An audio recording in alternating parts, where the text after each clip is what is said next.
The Irish football team has been hit hard with injuries at the Viper spot, losing Botello against Purdue and then Boubacar Traore.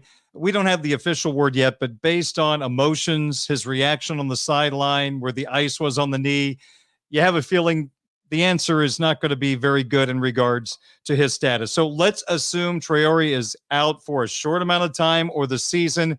What does the Viper position look like now? I guess Julie Junior Tui Halamaka is your starter, and that's crazy because a couple of weeks ago he was third fiddle to both Botello and Traore, who were so good in a 1-2 combination. I can't understate that. These guys were playing tremendous football. To lose them in a span of 3 weeks is devastating for Notre Dame. You saw flashes from Junior Tui Halamaka in that Miami, Ohio game, though. So you know that at his best, he's a serviceable player. He's a player that you can start and feel good about starting.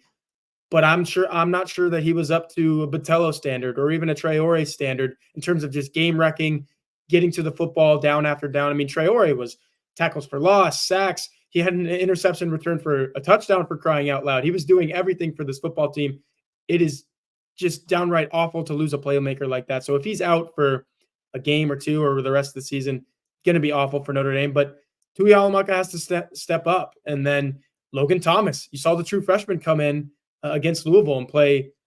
It was more than a couple handfuls of snaps. I mean, he was up around the dozen, Baker's dozen mark in terms of snaps played. So obviously he's an option. If you throw a guy like that in a game like that against a ranked opponent, a game that you have to win, if you eliminate Traore from the equation, Darren, I think Thomas is in there. Tui Halamaka is obviously in there. And then Jalen Sneed is this guy who's kind of rotating back and forth from linebacker. Is he a rush guy? Can you play him at Viper? If it's all hands on deck situation, Darren, and Traore is out for an extended amount of time, I think you see Sneed even play some Viper, and all of a sudden you have a 3-man rotation with him, Tui Halamaka, and Logan Thomas. And again, I will say the phrase one more time: all hands on deck. If you lose your top two position players at Viper, span of the 3 weeks, you're going to see a lot of guys rotate in and out there, and just Notre Dame's going to be searching for, hey, who is it? Who's going to provide us what we need at that position? That's going to be the case for the Fighting Irish. So Benjamin Morrison spent a little time in the locker room. Christian Gray didn't play with a shoulder. Jaden Mickey was in the stands. I guess we could call it a secondary shuffle performed by Mike Mickens on Saturday. And you know what? He made it work. Yeah, and that's just the depth that he has. We talked about it in the offseason. Rod Hurd coming in from Northwestern. I think this was the game where you said, okay, man, that was a huge get because we're down to basically nobody. As soon as you had to shuffle Jordan Clark, who was having an extraordinary game at nickel, out to outside corner, you know things are pretty dire. But if you can move a guy like Rod Hurd down to slot corner, where he played a lot of football at that exact same position for the Wildcats in his 4 or 5 years there, you're thinking, okay, maybe we're fine. It's if Notre Dame were to suffer an injury beyond the ones that we're already talking about, Darren, and the Jaden Mickey going into the portal thing, that's when you're like, okay, there's no amount of depth that any team in America is going to be able to survive. But for the handful of plays that Benjamin Morrison went out and Notre Dame needed to just survive a sequence there, guess who gets 2 pass breakups in a row from the nickel position? It's Rod Hurd. Obviously, in that situation, Tyler Shuck wasn't even thinking about throwing to Jordan Clark, so that means he was doing his job there. And then you have a true freshman. I get it. Louisville had some passing touchdowns in this game, and you can point to Leonard Moore and say, yeah, those are probably on him. But I didn't see coverage that was too bad on those touchdowns. I mean, he was there, better throw, better catch, really good playmakers that Louisville had. So I think Leonard Moore, the freshman, leaves this game saying, man, I could have done a little bit more, but if that's as bad as it's going to be and we're going to get a victory out of this, then, hey, man, Notre Dame has a whole lot to work with there with Mike Mickens. And look, Gray was on the verge of playing, Darren. Like, he suited up. He stayed in his pads the entire game. I think he's going to be fine coming out of the bye week. The fact that Benjamin Morrison came back into the game was a really good sign. So they survived a sequence where they didn't have those 2 guys. You put those guys back into the mix. Notre Dame has a really, really good secondary. And you have to shout out Xavier Watts for that as well. It's not just the corners, it's the safeties, and he did his thing against Louisville. So just a really good group that Mickens is working with.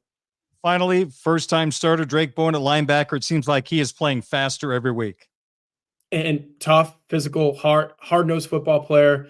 I put out a social media post today saying, of all the linebackers in the FBS, and I don't even know how you can quantify that number because, position versatility and guys are playing all over the place, but there's hundreds and hundreds of linebackers in the FBS.